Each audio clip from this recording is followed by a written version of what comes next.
and welcome to Yard Talk. I'm your host, Doug LaForce. Well, first things first, I'd like to just ride on the coattails of our driver spotlight. Man, thanks, Alex, for the deep dive that you did and sharing your personal and professional career with us. I know one thing that he left out of that, which he's going to be back on the show, is that he really never let us know for sure if he was or was not Magnum PI's stunt double when Tom Selleck did the show. So maybe next time he's on, we can get to the bottom of this. Now, shifting gears, the image that I put on for this episode is took my mind back to a time where I used to run west to Las Vegas. Well, actually, it was Mercury, Nevada. I had the fortune or misfortune for about 3 years to be in Las Vegas every weekend. And personally, myself, I never had to use what goes on in Vegas stays in Vegas, but there was a few that may have had to use that. I was a owner-operator at the time, and there was 11 other individuals that we were on a dedicated radioactive waste run, and we hauled out of Fernald and Mound Industries, and it was quite an interesting experience, to say the least. The stuff we were hauling was quote unquote low-level radioactive. The interesting thing about that was the low-level, quote-unquote low-level radioactive. When we got there, we backed into this huge pit. It had a 20-foot concrete floor, 20-foot concrete walls, and they put a 20-foot concrete top.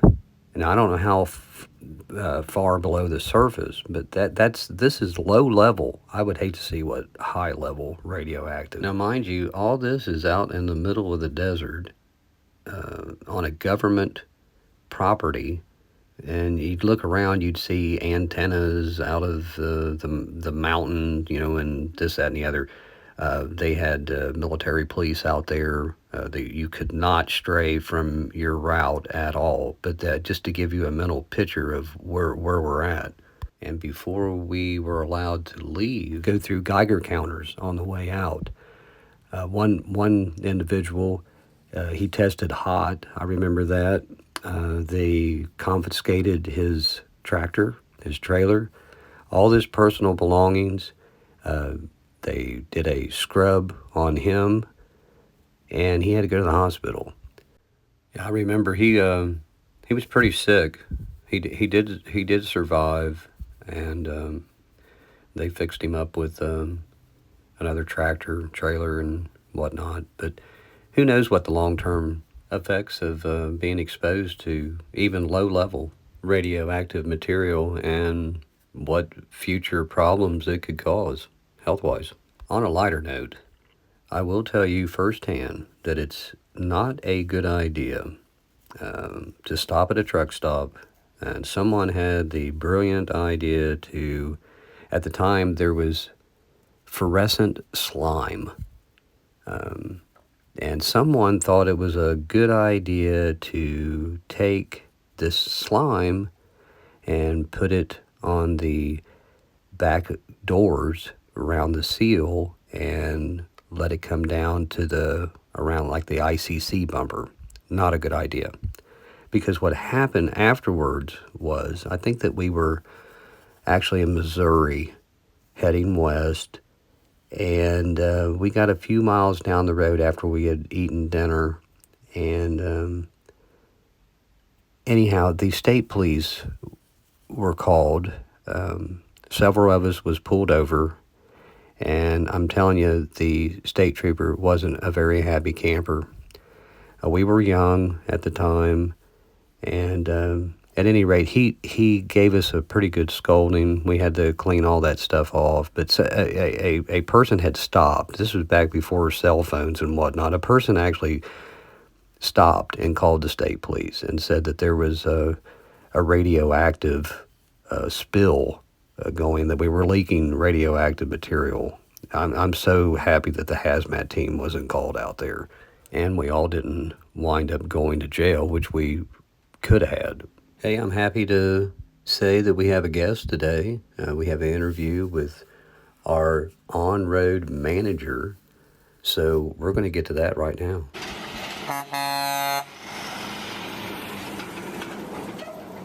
My name is Randy Shane. I am a on-road manager here in the West Carrollton, Southwest Ohio, and Sharonville. Randy, thank you so much for taking time out of your busy schedule to be on the program.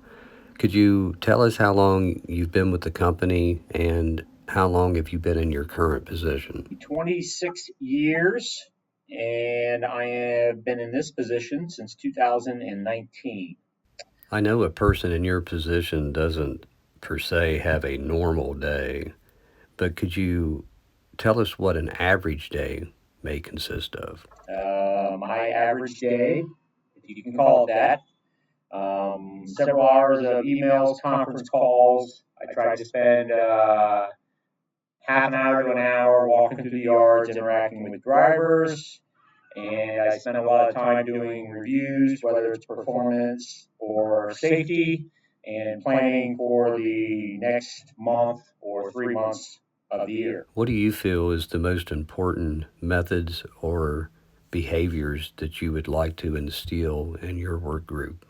I feel pretty strongly that the company provides us with the knowledge to be good, safe, efficient drivers. What I would love to see us all do is to take that knowledge, and not when management yells at us or does safety rides, but to take that knowledge on a everyday basis, both in your personal vehicle and in your tractor trailer at work, and grade yourself. Every day, there are moments where you can improve or grade yourself and then improve that method. I know your job is pretty much company 24/7, but when you can actually set that aside, what are your hobbies or interests? The bulk of my time is spent with my 3 kids in their various sports, either coaching or watching, and I do quite a bit of hiking. I've hiked large chunks of the Smoky Mountains, parts of the Appalachian Trail, North Coast Trail, and some time out in the Rockies. What future would you like to see in the feeder department in Southwest Ohio, and how do we get there? I would love to see a new building be built in the greater Dayton area that both the Dayton and West Carrollton teams would then become a part of. Randy, thank you so much for taking the time to be on the program and to share your thoughts. You're welcome at any time. If you have any kind of topic ideas or discussion points you would like to make, come back at any time. And there again, thanks so much for taking time out of your busy schedule to be on this program. Hey folks, I've got to apologize. The audio on Randy's part there, even with me trying to edit it and put it through a filter, I couldn't get the echo. It was kind of overdriven. So I apologize for that. And we'll make sure if he comes back on the program that we'll clean that audio up. To expand further, if I may, Randy made a great point that the company gives us some great tools or methods to work with, and it can be applied not only at work but in our personal lives as well. This leads me into the 10-point commentary. The 10-point commentary, there's 10 steps to be safe. It can be done in 10 steps, and passing this knowledge on to everyone in your family, your friends, especially for those. I have a granddaughter that is of age now to get her license, and we'll go over the 10-point commentary. It's very important, and using that tool makes you a much safer driver. This leads me right into the rant of the week. We have had quite a bit of complaints here locally at the WC about post-trip inspections. I can't tell you how important it is, and just as a reminder, which we shouldn't need a reminder, but sometimes our mind gets focused on other things, and especially when we come back in from a run and you're eager to go home, but it's just as important to do a post-trip inspection than it is a pre-trip. Reason being is that you won't, or I or anybody else won't have to witness people having literally a meltdown over equipment that's bad. And what a sinking feeling it is, and I think all of us has been there, is when you hook up to equipment, you're going over your pre-trip, and there's little things but important things that could have saved you the time and energy by even hooking up to it in the first place. Now you have to take it to the shop and get it fixed. Or switch out a dolly, which has a glad hand on upside down that you can't hook up to or something, or a sliced hose or something that. So just a heads up there, post trips are just as important as your pre-trip inspection. Enough said.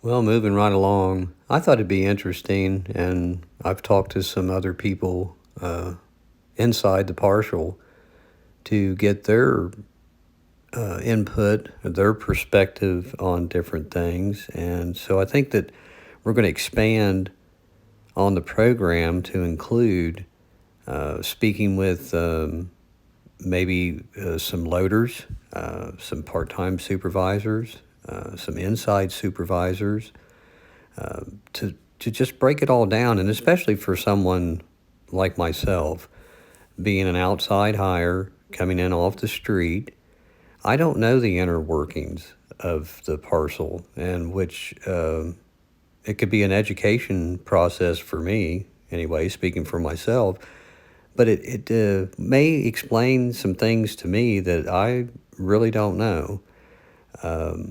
When I'm in the yard, I've always had a problem. Well, not really a problem, but it's just a misunderstanding, I guess, of, okay, there's a door open, a bay open. Why can't we just put XYZ trailer up? Now, I understand that, certain unload doors have an extendos in it, and some are made for just pups and some are for long boxes. But, when at peak, we put long boxes on all 9 of our unload doors. But it seems that, I call it special order. We get a specific trailer that has to go on a specific door. And I guess what I'm asking is that maybe through this adventure, the journey, so to speak, and talking, maybe I can find out the the the reason why certain trailers have to go on certain doors or bays to be unloaded. And maybe we'll learn something together on that. Speaking of learning things together, I'm also going to reach out and interview some people from different companies, I think. I think that would be interesting to get a perspective from a different company, how they view safety, what they're implementing, what they, are instilling in their drivers, and see how we compare. And there may be things there that we can pick up on, or there we can share what we have here, and they can pick up on that. In fact, my brother and I are going to get together this weekend, and I think we're going to talk about this subject. Matter of fact, he's been in this industry for a long time, and I'll let him explain what he actually does. Should be really interesting. He has a lot of years in this industry, and it's going to be a good time just to sit and talk and get his views on things. So we'll see how it goes.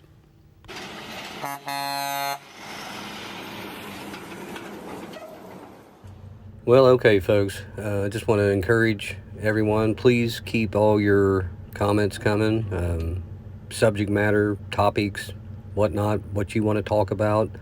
And we do have a few things in the works as we speak, and I'm going to be busy. So I guess I'm going to wrap this thing up, and tell me if you like shorter, like this time frame, or a little bit longer, so I can kind of plan on what we're going to do in the future. But until then, be safe.